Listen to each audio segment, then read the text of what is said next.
ಮೆಟ್ಟಿ ಬಿಟ್ಟ ಚಪ್ಪಲ್ ಹಾರವನ್ನು ನಿನ್ನ ಕೊನೆಗೆ ಕಟ್ಟಿ ಬಂದಲಿಲ್ಲ. ಧರ್ಮಾಪುರ ಧರ್ಮರಾಜ್ಯದ ತಮ್ಮ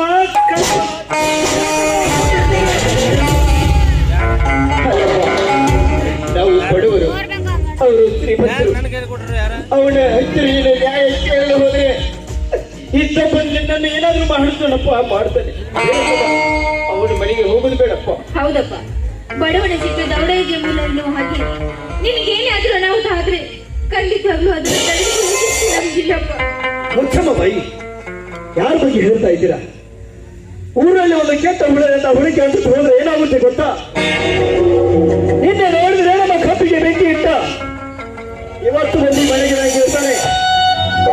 ನಾಳೆ ಬಂದು ನಿಮ್ಮಿಬ್ಬರ ಆತ್ಮಹತ್ಯೆ ಕೇಳಿಸ್ತಾನೆ. ನೋಡ್ಬೇಕಾ? ನೋಡ್ಬೇಕು, ನಾನು ಇರ್ಬೇಕೇನ ಅಣ್ಣ? ಇವತ್ತು ಎರಡರಲ್ಲಿ ಒಂದೇ ತೀರ್ಮಾನ ಆಗ್ಬೇಕು. ಇಲ್ಲ ಗೌಡ ಇರಬೇಕು, ಇಲ್ಲ ನಾನು ಇರಬೇಕು.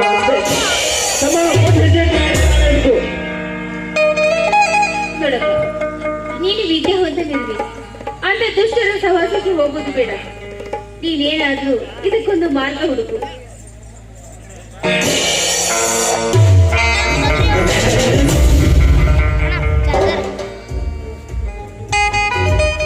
ಶಕ್ತಿಗಿಂತ ಯುಕ್ತಿ ಮೇಲು ಎನ್ನುವ ಹಾಗೆ ವಿದ್ಯಾವಂತನಾಗಿದೆಯಾ, ಇದಕ್ಕೆ ನೀನು ಪರಿಹಾರ ಹುಡುಕಂತ ಹೇಳ್ತಾ ಇದೆಯಲ್ಲ. ಏನ್ ಮಾಡಿದ್ರೆ ನನಗೆ ಗೊತ್ತಾಗ್ತಾ ಇಲ್ಲ.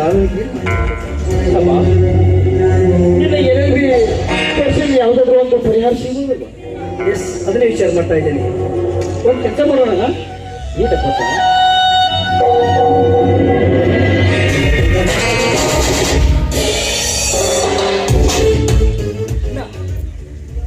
ನಮ್ಮ ಹೊಲದಿಂದ ಕಬ್ಬು ಎಲ್ಲ ಸುಟ್ಟು ಹೋಗಿತ್ತಾನೆ. ನಮ್ಮ ಹೊಲದಿಂದ ಕಬ್ಬು ಇದ್ದು ಫ್ಯಾಕ್ಟ್ರಿ ಕಳಿಸಿದ್ರೆ ಅಂದಾಜಲ್ಲಿ ಎಷ್ಟು ಹಣ ಬರ್ತಿತ್ತು? 2 ಲಕ್ಷ ಹಣ ಬರ್ತಿತ್ತಪ್ಪ. ಹೌದಾ? ಹೌದು. ನನಗಾಗಿ ಮಾಡಿದ ಅಡ್ಡ ಮುಡಿದ ಸಾಲ ಅದರಲ್ಲಿ ಹೆರತಿತ್ತು. ಹಾಗಾದ್ರೆ ನಮ್ಮ ಕಬ್ಬು ಸುಟ್ಟು ಹೋಗಿದ್ದೇ ಒಳ್ಳೆದಾಯ್ತಣ್ಣ. ಹೇಳ್ತೀವಿ. ಹೌದಮ್ಮ, ನಮ್ಮ ಕಬ್ಬಿತ್ತು ಕಬ್ಬಣ ಕಳಿಸಿದ್ರೆ ನಮ್ಮ ಸಾಲವನ್ನೇ ಅಂತ ಹಣ ಸಿಕ್ಕಿತ್ತು. ನಮ್ಮ ಕಬ್ಬು ಸುಟ್ಟು ಹೋಗಿದ್ದಕ್ಕೆ ಒಂದು ಗೌರ್ಮೆಂಟ್ ಅರ್ಜಿ ಬರೆಯೋಣ. ನಮ್ಮ ಕರುಣೆ ಕೂಗೋಣ ಕೇಳಿ ಗೌರ್ಮೆಂಟ್ ಸರ್ಕಾರ ಪರಿಹಾರಕ್ಕೆ ಒಂದು ಅರ್ಜಿ ಬರೋಣ. ಎಷ್ಟು ಕೊಡ್ತಾ ಇದ್ದಾರೆ ಗೊತ್ತಾ? 1 ಲಕ್ಷ ಅಲ್ಲ, 2 ಲಕ್ಷನ ಅಲ್ಲ, 5 ಲಕ್ಷ ಪರಿಹಾರ ಕೊಡ್ತಾರೆ. 5 ಲಕ್ಷದಿಂದ ಮಾಡಿದ ಸಾಲ ಹರಿಕೊಂಡು ಹಾಯಾಗಿರ್ಬೋದು.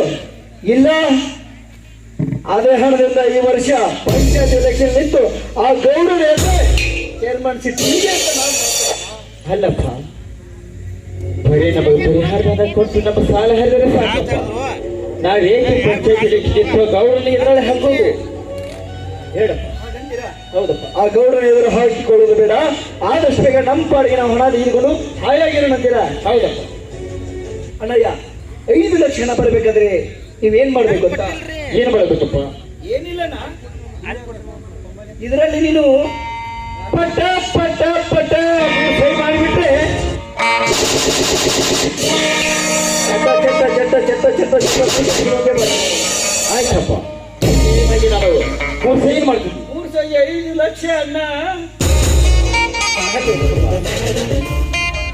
ವಿದ್ಯಾವಂತರಲ್ಲ, ಏನು ಕೊಡಕ್ ಬಿಟ್ಟಿಲ್ಲ. ಹೌದು, ಗೊತ್ತಾಗಿಲ್ಲ. ಆ ಕೋಟೆ ಅಷ್ಟೇ.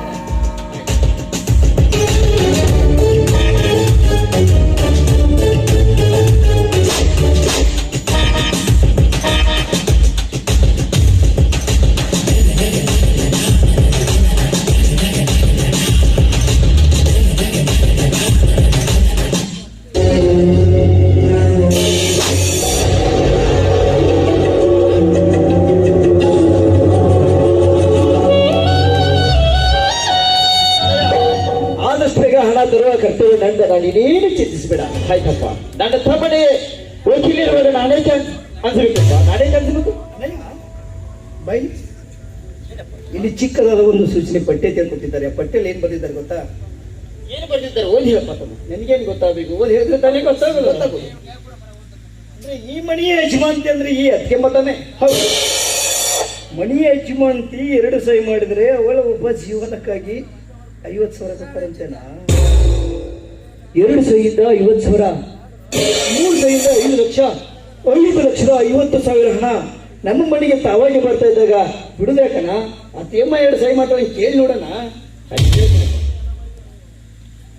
ಸವಿತ್ರಿ, ನನ್ನ ತಮ್ಮ ಹೇಳ್ತಿದ್ದಾನೆ, ಈ ಮನೆಗೆ ಯಜಮಾನ ನೀನು ಸಹಿಗಳನ್ನು 2 ಸಹಿಗಳನ್ನು ಮಾಡಿದ್ರೆ 50 ಲಕ್ಷಗಳನ್ನು ಕೊಡ್ತಾರೆ ಅಂತ ಸಹಿ ಮಾಡ್ತೀಯ ಸವಿತ್ರಿ? ಆಯ್ತು, ಮಾಡ್ತೀನಿ. ಅತ್ಯಮ್ಮ 50,000 ಹಣ 2 ಸಹಿಯಿಂದ ಹಣ ತಗೊಂಡು ನೀನೇನ್ ಮಾಡ್ತೀನಿ ಗೊತ್ತಾ? ಏನ್ ಮಾಡ್ತೀಯಪ್ಪ? ಒಳ್ಳೆಯ ಸಂಘದ ಅಧ್ಯಕ್ಷ ನಮಗೆ. ನೋಡಪ್ಪ, ನಮ್ಮ ಹೊಟ್ಟೆ ತುಂಬಿಸಿಕೊಳ್ಳುವುದೇ ಕಠಿಣವಾಗಿರುವಾಗ ಆ ಅಧ್ಯಕ್ಷೆ ನಮ್ಗೆ ಯಾಕೆ ಬೇಕು?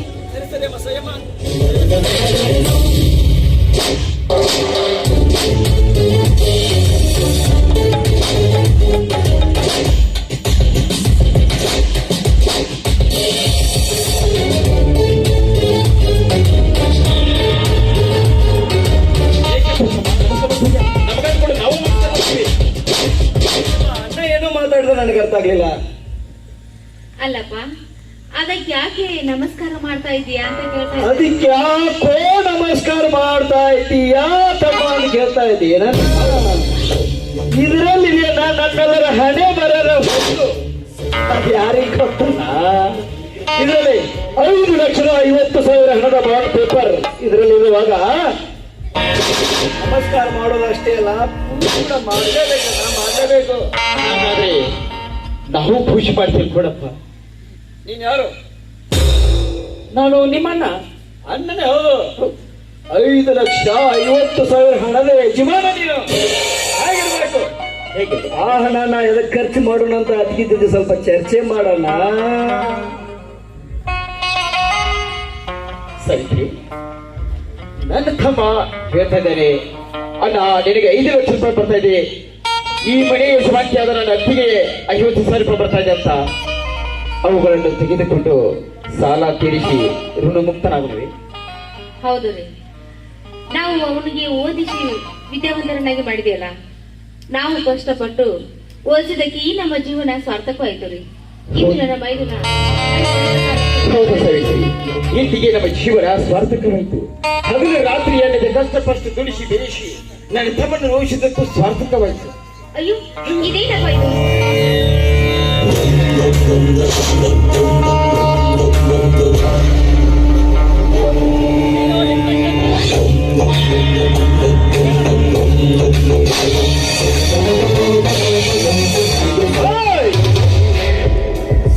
सिगरेट को मजा नंबर के नीचे, लड़की को मजा कमर के नीचे,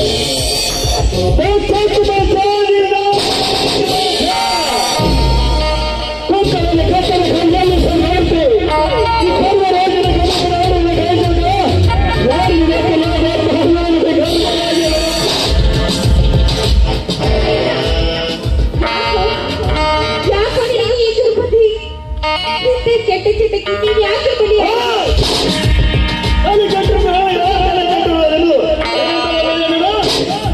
ಹೊಲದಲ್ಲಿನ ಕಬ್ಬು ಎಲ್ಲಿಗೆ ಹೋಯ್ತು? ಏನಾಗಿ ಹೋಯ್ತು? ಏನು ತಮ್ಮ ಹೇಳಬೇಕಪ್ಪ? ಯಾರು ಸುಟ್ಟಲ್ಲ? ಯಾರ ಹೆಸರು ಹೇಳಿದ ನೀನು? ಹೌದು ಹೌದು, ಇದೇ ಊರಿನ ಶ್ರೀಕಾಂತ ಗೌಡ ನಮ್ಮ ಕಬ್ಬರು ಸುಟ್ಟಂತೆ ಹೇಳಿದ. ಇದೇ ಊರಿನ ಶ್ರೀಕಾಂತ ಗೌಡ. ಶ್ರೀಕಾಂತ್ ಗೌಡ.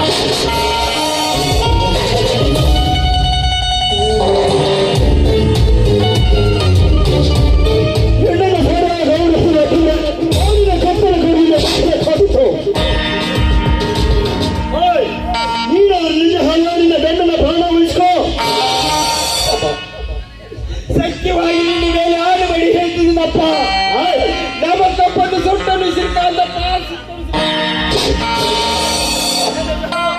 ಯಾಕಪ್ಪ ನೀವು ಹೇಳಿದವರ ಮಾತಿನ ಮೇಲೆ ನಿನಗೆ ವಿಶ್ವಾಸವಿಲ್ಲವೇ? ಅಂದ್ರೆ ಅವ್ರು ನನಗೆ ಸುಳ್ಳು ಹೇಳ್ತಾ ಇದ್ದಾರೆ ಅಂತ ತಿಳಿದುಕೊಂಡಿಲ್ವೇ? ಸತ್ಯವಾದ ಮಾತನ್ನೇ ಹೇಳ್ತಾ ಇದ್ದೀವಿ ವೈದ್ಯರ. ನಮ್ಮನ್ನು ಆ ಶ್ರೀಕಾಂತ ಗೌಡ ಕಾಡಿದ್ದು ಅಷ್ಟಿಷ್ಟಲ್ಲಪ್ಪ, ಅಷ್ಟಿಷ್ಟಲ್ಲ, ಇಡೀ ಜೀವನವೇ ಕಂಡು ನೊಂದು ಹೋಗಿದೆಯಾ ಆ ಪಾಪಿಗಳ ಕಾಲಲ್ಲಿ. ನಾವು ಏನಾದರೂ ಮಾತು ನನಗೆ ಬೇಕಿಲ್ಲ. ಏನಂತ ಹೇಳ್ತಾ ಇದ್ದೀನಿ ನೀನು? ಮಳ್ಳಿ ಮಳ್ಳಿ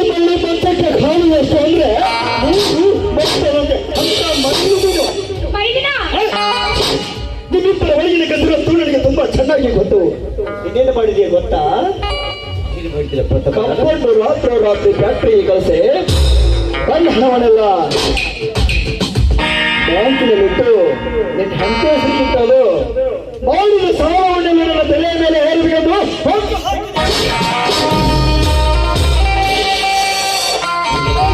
ಹೆಂಡತಿಯನ್ನು ಕಟ್ಕೊಂಡು ಈ ಹಣವನ್ನೆಲ್ಲ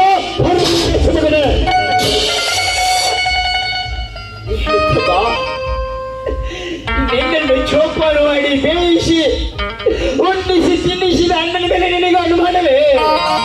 ಅಲ್ಲೊತ್ತಮ್ಮ ಚಿಕ್ಕವನಿದ್ದಾಗ ನಿನಗೆ ತುತ್ತು ಮಾಡಿ ಉಣಿಸಿ ನಿನ್ನನ್ನು ಹೆಗಲ ಮೇಲೆ ಕೂಡಿಸಿಕೊಂಡು ಛಾತ್ರಿ ಕೇಂದ್ರದಲ್ಲಿ ತಿರುಗಾಡಿದೆ.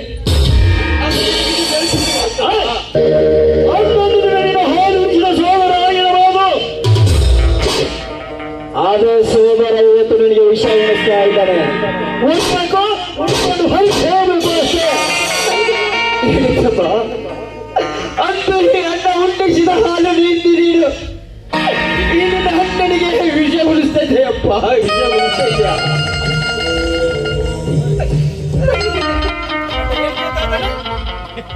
ದಯವಿಟ್ಟಪ್ಪ ಅವ್ರಿಗೆ ಇಂಥ ಚಿತ್ರ ವಿಷಯ ಕೊಡಬೇಡ. ನಿನಗೆ ಬೇಕಾದ್ರೆ ಕೊಡ್ತೇನೆ. ನಿನ್ನ ಗಂಡನ್ ಕರ್ಕೊಟ್ಟು ಹೊರಟು ಹೋಗ್ಬೇಕು. ವಿಶಾಲವಾದ ಪ್ರಪಂಚವಿದೆ. ಬಾವಿದೆ, ಕೆರೆಯಿದೆ ಸಾಕು. ಏನು ನಾವು ಮನೆ ಬಿಟ್ಟು ಹೊರಗೆ ಹೋಗಬೇಕಾ? ಬೇಡ ತಮ್ಮ ಬೇಡ. ನೀನು ಚಪ್ಪಲಿ ಕಲಿಯೋ ಜಾಗ ಆದ್ರೂ ಅಷ್ಟೇ ಕೊಡಪ್ಪ, ನಾವು ಎಲ್ಲಿಯಾದ್ರೂ ಜೀವನ ಸಾಗಿಸುತ್ತೇವೆ ತಮ್ಮ. ಇಲ್ಲಾಂದ್ರೆ ಸೇವೆ ಕೊಡ್ಬೇಕು. ಇದರಲ್ಲಿ ಏನಾದ್ರು ನಿನ್ನ ಹಕ್ಕಿದೆಯಾ? ಇದರಲ್ಲಿ ಏನಾದ್ರು ನಿನ್ನ ಫಲ ಬರ್ತಿದೆಯಾ? ಇಲ್ಲಪ್ಪ, ನನ್ನ ಭಾಗ ಅಂತ ಕೇಳಕ್ಕಿಲ್ಲಪ್ಪ ತಮ್ಮ. ನೋಡಪ್ಪ ಮೈಗುಣ, ನಾವು ಇಲ್ಲದವರು ಅಂತ ನೀನೇ ಮಗ ಅಂತ ತಿಳಿದುಕೊಂಡು ನಿನಗೆ ಹಾಲು ಉಣಿಸಿ ಬೆಳೆಸಿ ದೊಡ್ಡ ಒಬ್ಬ ವಿದ್ಯಾವಂತನನ್ನಾಗಿ ಮಾಡಿದ್ದಕ್ಕೆ ನೀನು ಕೊಡುತ್ತಿರುವ ಪ್ರತಿಫಲ ಇದೇ ನನಗೆ. ನೋಡಿ, ನಿಮ್ಮ ಕಣ್ಣರಿಗೆ ಕರಗಿ ನಾನು ಈ ಮನೆಯಲ್ಲಿ ಜಾಗ ಕೊಡುವ ಶತ್ರುಲ್ಲ. ಅದಕ್ಕೆ ಕಾನೂನುಬದ್ಧವಾಗಿದ್ದೇನೆ. ಕುಂತ ಜನ ನಿಂತ ಜನ ಈ ಸಮಾಜ ಇಲ್ಲಿ ಪಾಲು ಇದೆ ಅಂತ ಹೇಳ್ಬೋದು, ಆದರೆ ನಾನು ಹೇಳಿಲ್ಲ. ಯಾಕೆ ಗೊತ್ತಾ? ಇಂತಾನೆ ಏನಂತ ಸಹಿ ಮಾಡಿದೀಯ ಗೊತ್ತಾ? ನಮಗೇನು ಗೊತ್ತಪ್ಪ, ಓದು ಬರೆಯುವ ಮೊದಲನೇ ಸಹಿ ಪ್ರಥಮ ಸಹಿ ಮಾಡಿದಾಗ ಇಂಥ ಹೊರಗಡೆಲ್ಲ ಕರ್ಮರಾಜನ ಹೆಸರಿಗೆ ಖರೀದಿಯಾಗಿ ಬಂದಿದೆ ಅಂತ ಸಹಿ ಒಂದು. ಇದು ಸಹಿ ಎರಡು, ಇಂಥ ಮನೆಯನ್ನು ಸಹ ಕರ್ಮರಾಜನ ಹೆಸರಿಗೆ ಖರೀದಿಯಾಗಿದೆ ಅಂತ. ಇದು ಸಹಿ ಮೂರು, ನಾನು ನಿನ್ನ ತಪ್ಪನಲ್ಲ, ನೀನು ನನ್ನ ಅಣ್ಣನಲ್ಲ, ನನಗೂ ನಿನಗೆ ಯಾವ ರೈತ ಸಹಿ ಮೂರು. ಇಲ್ಲ ಅಂತ ಹೇಳಿದ್ರೆ ನನ್ನ ಹೆಂಡತಿ ಸಾಕ್ಷಿಯ ಎರಡು ಸಹಿ ಮಾಡಿದ್ದಾಳೆ. ನಿಮ್ಮಂತ ಕತ್ತೆಗಳು ಏನು ಗೊತ್ತು? ನಿತ್ಯ ಇಲ್ಲದವರ ಮೇಲೆ ಹಾಳು ಹೊತ್ತಿಗಿಂತ ಕೀಳು ಅಲ್ಲವರು ಹೇಳ್ತಾರೆ. ಹೆಬ್ಬಟ್ಟಿನ ಸಹಿ ಬಾಳಿಯ ಕೈಯರು ನಿಮ್ಮಂತ ಕತ್ತೆಗಳಿಗೆ ಏನು ಗೊತ್ತು? ಆದಿಯುಗ ಪ್ರತಿಯೊಂದು ಮಗುವಿಗೆ ಶಿಕ್ಷಣ ಅವಶ್ಯಕತೆ ಅಂತ ತೋರಿಸಿ ಕೇಳಿಕೊಡ್ತಾ ಇದ್ದೇನೆ. ನನ್ನಿಂದ ಮುಂದಿನ ಪೀಳಿಗೆಯವರ ಶಿಕ್ಷಣ ಕಲೀಲಿ. ಅಣ್ಣ, ನನಗೆ ಮನೆಯನ್ನು ಕೊಡುತ್ತೆ ಸಂತೋಷಿತ ಕೇಳಿದ್ರೆ ನಿನಗೆ ಮನೆಯನ್ನು ಬರೆದು ಕೊಡ್ತಿದ್ದೆ. ಆದರೆ ನನ್ನ ತಮ್ಮ ಎಲ್ಲಿ ಬೇಕು ಕಲಿತು ವೈಕಲ್ಯಾಗಿದ್ದಾನೆ ಅಂತ ಹೇಳಿ ಮೋಸದಿಂದ ನನ್ನ ಸಹಿ ತೆಗೆದುಕೊಂಡಿಲ್ಲಪ್ಪ.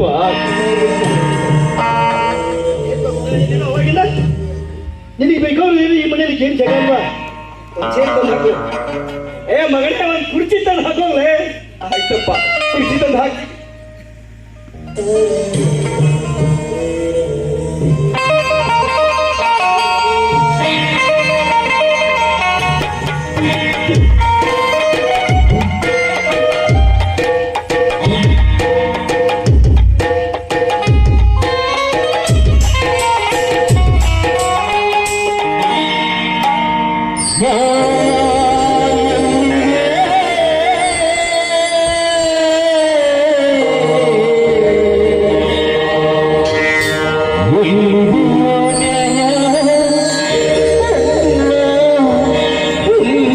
ನ್ಯಾಯ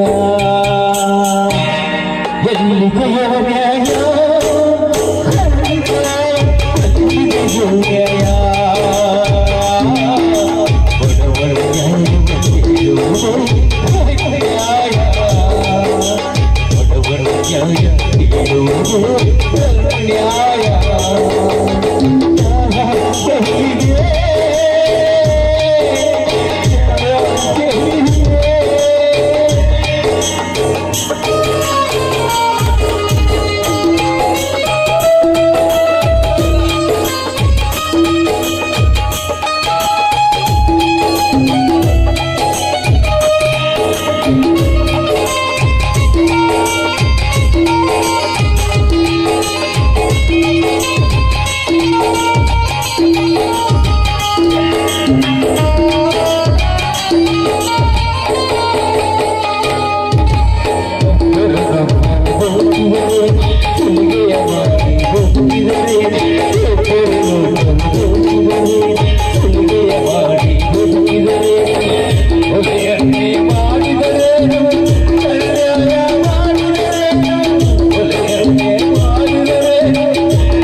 ಹಾದಿಗೆ ಹೋಗುವ ಹುತ್ತನಿಗೆ ಕರೆದು ಈ ಮನೆಯಲ್ಲಿ ಜಾಗ ಕೊಡ್ತಾನೆ.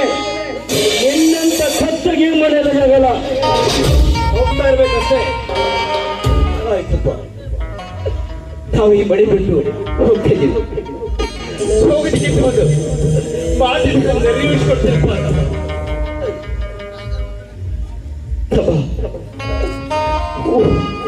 ಹೊಟ್ಟೆ ಇಷ್ಟ ಆಗಿ ಕೊನೆಯದಾಗಿ ಮನೆಯಿಂದ ಊಟ ಮಾಡಿಕೊಂಡರು ಮನೆ ಬಿಟ್ಟು ಹೋಗ್ತೀವಪ್ಪ, ಮನೆ ಬಿಟ್ಟು ಹೋಗ್ತೀವಿ. ಅದಕ್ಕೆ ಅವಕಾಶ ಮಾಡಿಕೊಡಪ್ಪ ತಪ್ಪ, ಅದಕ್ಕೆ ಅವಕಾಶ ಮಾಡಿಕೊಡು. ಹಸಿದ ಹೊತ್ತಿಗೆ ಅನ್ನ ಹಾಕುವುದು ಧರ್ಮ ಅಲ್ವಾ?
ಮಗನಿಗೆ ಅಣ್ಣ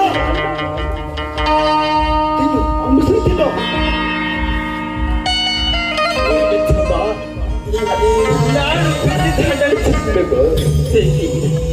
ಆದ್ರೆ ಈ ಅಣ್ಣ ಬೇಬೇಕಾದ್ರೆ ಎಷ್ಟು ಕಷ್ಟಪಟ್ಟಿದ್ದಾರೆ. ನಿಮ್ಮಂತ ಹೇಗೆ ಗೊತ್ತಾಗಬೇಕಂತ ನಿಮ್ಮಂತ ಹೇಗೆ ಗೊತ್ತಾಗಬೇಕು? ಹಗಲು ರಾತ್ರಿ ಚಳಿ ಮಳೆ ಬಿಸಿಲಿಲ್ಲದೆ ರೈತ ತನ್ನ ಬಣ್ಣನ ಭೂಮಿ ತಾಯಿ ಕೊಟ್ಟು ಭೂಮಿ ತಾಯಿ ಬಣ್ಣನ ತಾಳು ತೆಗೆದುಕೊಂಡು ರಾತ್ರಿ ಸಿಡಿದು ಬೇಜಾಗ್ತ ಬೇಡ ಇದ್ದು ಕೈಗೆ ಬಂದು ತುತ್ತನ ಮಣ್ಣು ಪಾಲ ಮಾಡಿಬಿಟ್ಟನು. ಇಲ್ಲಿ ಬಿದ್ದಿರುವುದು ನನ್ನ ಮನೆಯನ್ನ, ಅದು ಕೇಳುವ ಅಧಿಕಾರನ ಆದಾಗ ಎಲ್ಲಿಂದ ಬರಬೇಕು ನಿನಗಣ್ಣ? ಎಲ್ಲಿಂದ ಬರಬೇಕು? ಸರಿ ನಡಿ, ನಾವಿಬ್ಬರು ಈ ಮನೆಯನ್ನು ಬಿಟ್ಟು ಎಲ್ಲಾದ್ರೂ ಬದುಕೊಳ್ಳೋಣ. ನಡೆ ಹೋಗೋಣ.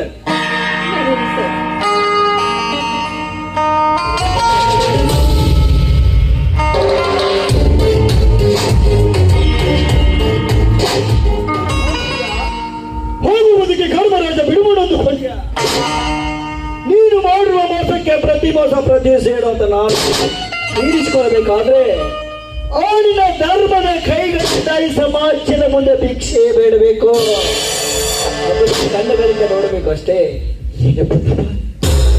ನಾನು ಈ ನನ್ನ ಧರ್ಮಾಪುರದ ಜನರ ಮುಂದೆ ಭಿಕ್ಷೆ ಬೇಡಬೇಕಪ್ಪ. ಆಯ್ತಪ್ಪ, ನಡೀತಮ್ಮ.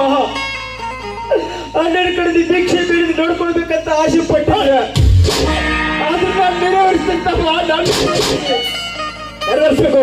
ಈ ಭಿಕ್ಷೆ ಬೇಡಬೇಕು. ನನ್ನ ಕಡೆಯಿಂದ ನಾನು ಭಿಕ್ಷೆ ಅಣ್ಣ.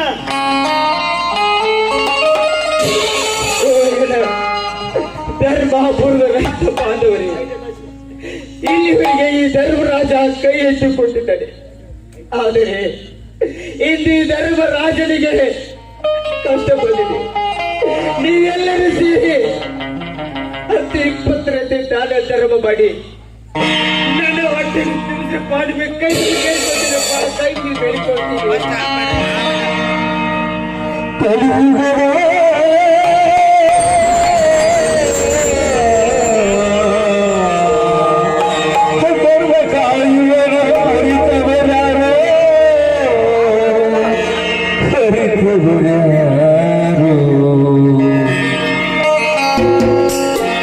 ಹೊಟ್ಟೆಗೆ ಹಿಟ್ಟಿಲ್ಲ, ಬಡ್ಡಿ ಬೆಲ್ಲ ನಮ್ಮ ಬಡದಿವಲ್ಲ, ಕೈಯಲ್ಲಿ ಕಾಸಿಲ್ಲ, ಮಲಗತಿ ಮನೆಯಲ್ಲ, ಜಗವೆಲ್ಲ ಗಂಡವರ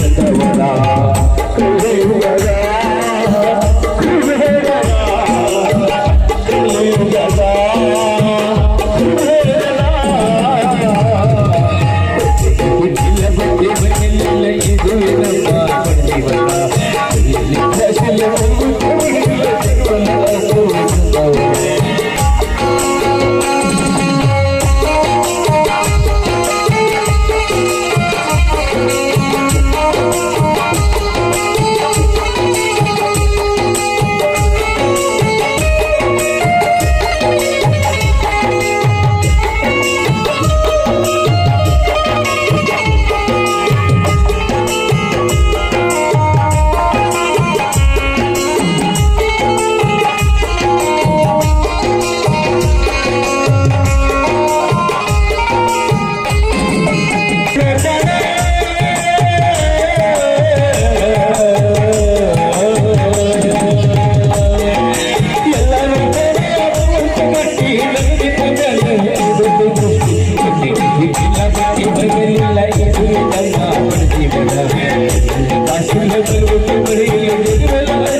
ನಾಳು ನನ್ನ ಜನಗಳ ಮುಂದೆ ಭಿಕ್ಷೆ ಬೇಡಿಸಾಯ್ತು. ನಾನು ಬರ್ತೀವಿ. ಎಲ್ಲ ಆ ತಟ್ಟೆ ಕೊಡು. ನಾನು ಭಿಕ್ಷೆ ಬೇಡಿದ ತಟ್ಟೆ ನೀನು ಹಿಡಿಬೇಕಪ್ಪ. ನೀನು ಮುಟ್ಟಬಾರ್ದು. ಹೌದಲ್ಲ, ನಾನು ಮುಟ್ಟಬಾರ್ದು. ಆ ತಟ್ಟೆ ನನ್ನ ಕೈಯಲ್ಲಿ ಬೇಡ, ನಿನ್ನ ಕೈಯಲ್ಲೇ ಇರ್ಲಿ. ಆ ತಟ್ಟೆಯಲ್ಲಿರುವ ದುಡ್ಡು ನನಗೆ ಕಿಸೆ ಸೇರಲಿ. ಆ ತಟ್ಟೆ ನನ್ನ ಕೈಯಲ್ಲಿ ಬೇಡ, ನನಗೆ ಭಿಕ್ಷುಕ ನನಗೆ ಭಿಕ್ಷುಕ ಅಂತಾರ. ಇವತ್ತು ಕುಡಿಯುವುದಕ್ಕೂ ಸೇರುವುದಕ್ಕೂ ಕಿಸೆಯಲ್ಲಿ ದುಡ್ಡು ಸ್ವಲ್ಪ ಕಡಿಮೆ ಇದೆ. ಇದೇ ದುಡ್ಡಿಂದ ಇವತ್ತು ಮಸ್ತ್ ಮಜಾ ಮಾಡೋದು ಬೇರೆ.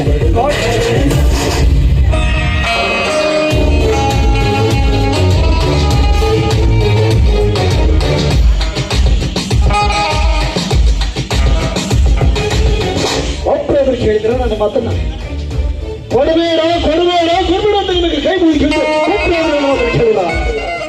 ನೀವು ಕೊಟ್ಟಂತಹ ಹಣ ಅವ್ರು ಯಾವುದು ತರಲಿಲ್ಲ. ಮಾಡ್ತಾರೆ. ನಾನು ನೀವು ₹1 ಭಿಕ್ಷೆ ಕೊಡ್ತೇನೆ. ಹೌದು, ಹೊರಟು ಹೋಗಿಡ ಹೋಗ್ತಾ ಇರಬೇಕಷ್ಟೇ.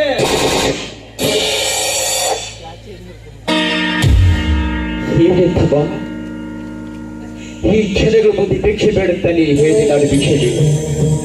ಆದರೆ ಆ ದುಡ್ಡನ್ನೆಲ್ಲ ತೆಗೆದುಕೊಂಡು ನನಗೆ ₹1 ಭಿಕ್ಷೆ ಕೊಡ್ತಿದ್ದಲ್ಲಪ್ಪ, ನೀನು ₹1 ಭಿಕ್ಷೆ ಕೊಡ್ತಿದ್ದಲ್ಲ, ಇದು ಬೇಕು ಅಂತಿದ್ದಲ್ಲಪ್ಪ, ಅಲ್ಲುತ್ತಪ್ಪ ಸತ್ಯವಾಗಿನ ಬತ್ತಿ ನೀತಾಗಿದೆ ನನ್ನ ಚೌಪಾಳಿಯಲ್ಲಿ ಜನಿಸಿ ಹಾಲುಂಡಿಸಿದ ಅಣ್ಣನಿಗೆ ₹1 ಭಿಕ್ಷೆ ಕೊಟ್ಟಲ್ಲ. ಸಂತೋಷಪ್ಪ, ಸಂತೋಷ.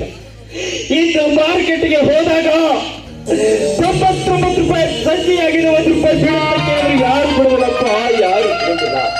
ಅದೇ ಬಸ್ಸಿನಲ್ಲಿ ಪ್ರಯಾಣ ಮಾಡಬೇಕಾದ್ರೆ ₹1 ಕಡಿಮೆ ಇದೆ. ಇವತ್ತರಿಗೆ ಬಸ್ಸಿನಲ್ಲಿ ಕರೆದುಕೊಂಡು ಹೋಗತ್ತ ಕೇಳಿದ್ರೆ ಯಾರು ಕರೆದುಕೊಂಡು ಹೋಗೋದಿಲ್ಲಪ್ಪ, ಕರೆದುಕೊಂಡು ಹೋಗೋದಿಲ್ಲ.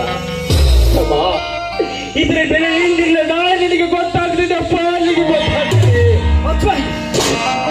ಚಿಲ್ಲರೆ ಕಾಶಿ ಮೇಲೆ ನಾನು ಏನ್ ತೋರಿಸ್ತೀವ? ನಾನು ಯಾರು ಗೊತ್ತಾ? ಹತ್ತೂರು ಒಡೆಯ ಶ್ರೀಮಂತ್ ಶ್ರೀಕಾಂತ್ ಗೌಡ್ರು ಮೇಲಾಗಿ ಎಲ್ಲರಿಗೂ ಕರ್ಮರಾಜ್ಯ. ಈಗಿರುವಾಗ ಭಿಕ್ಷೆ ನಾನು ₹1 ಬೆಲೆ ನನಗೆ ಗೊತ್ತಾಗೋದ. ನೋಡು, ನಿಮ್ಮ ವೇದಾಂತದ ಗೋಟ ಪುರಾಣದ ಮಾತು ಮೇಲೆ ಬೇಕಿಲ್ಲ ಅದರ ಅವಶ್ಯಕತೆ. ನಾನು ಒಳಗಡೆ ಹೋಗಿ ಬರುವಷ್ಟರಲ್ಲೇ ಇಲ್ಲಿಂದ ಜಾಗ ಖಾಲಿ ಮಾಡಿದ್ರೆ ಸರಿ. ಇಲ್ಲ ಅಂದ್ರೆ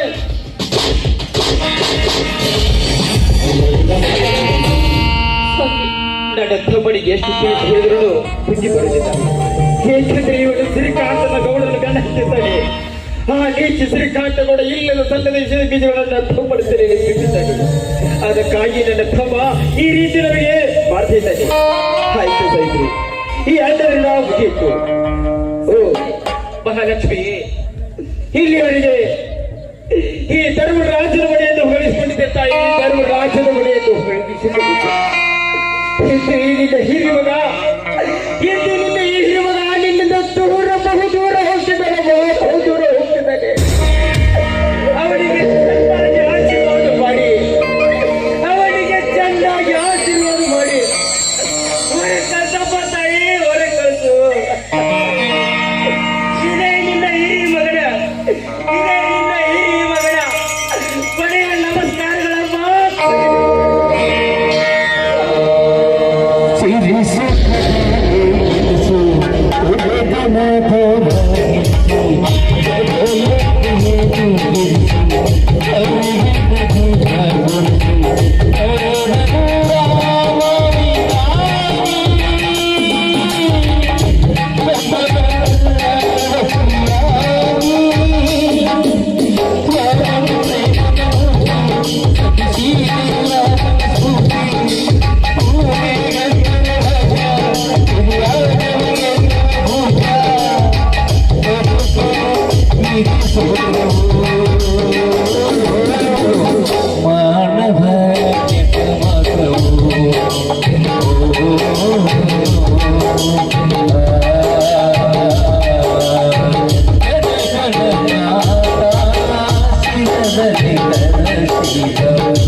ನನ್ನ ಮೈದುನನ ಮಗನಿಗಿಂತ ಹೆಚ್ಚಾಗಿ ಜೋಪಾನ ಮಾಡಿದ್ದೇನೆ.